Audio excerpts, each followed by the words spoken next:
Penalty miss করে এবার Brazil ভক্তদের কাছে ক্ষমা চাইলেন ভিনিসিয়াস জুনিয়র। কেঁদে কেঁদে ভক্তদের উদ্দেশ্যে যা বললেন ভিনিসিয়াস জুনিয়র তা জানতে ভিডিওটা না টেনে সম্পূর্ণ দেখতে থাকুন। 15ই নভেম্বর দুর্বল ভেনেজুয়েলার সাথে 1-1 গোলে ড্র করেছে ব্রাজিল। এরপর থেকেই সমালোচনায় ব্রাজিল দল। কেউ দুষছেন ব্রাজিল কোচ দরিবালকে, আবার কেউ বা দুষছেন ভিনিসিয়াস জুনিয়রকে। কেননা ভিনিসিয়াসই ব্রাজিলকে জয়ের হাত থেকে বঞ্চিত করেছে। ম্যাচের 62তম মিনিটে পেনাল্টি থেকে গোল করতে ব্যর্থ হয় বিনি। এরপর থেকে সমালোচনার তীর বিনির দিকে। এবার এ নিয়ে মুখ খুললেন ভিনিসিয়াস জুনিয়র। পেনাল্টি মিস করা নিয়ে ভক্তদের কাছে ক্ষমা চাইলেন বিনি।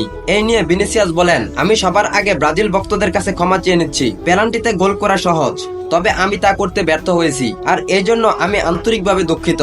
সবাই এটা ক্ষমাসুলভ চোখেই দেখবেন। আমি চেষ্টা করব আগামী ম্যাচগুলোতে দলের হয়ে আরো ভালো খেলার। আমি সবসময় ভালো খেলারই চেষ্টা করে থাকি। কোনো সময় সফল হই, আর কোনো সময় সফল হতে পারি না। তবে আপনাদের সমর্থনটা আমাদের জন্য সবসময় গুরুত্বপূর্ণ।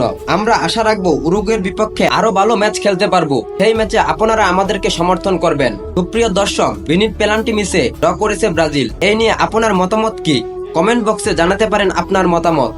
ফুটবলের নিত্য নতুন আপডেট সবার আগে পেতে আমাদের এই চ্যানেলটিকে সাবস্ক্রাইব বা ফলো করে পাশে থাকবেন। আর আগে যদি সাবস্ক্রাইব বা ফলো করে থাকেন তাহলে আপনাকে অসংখ্য ধন্যবাদ।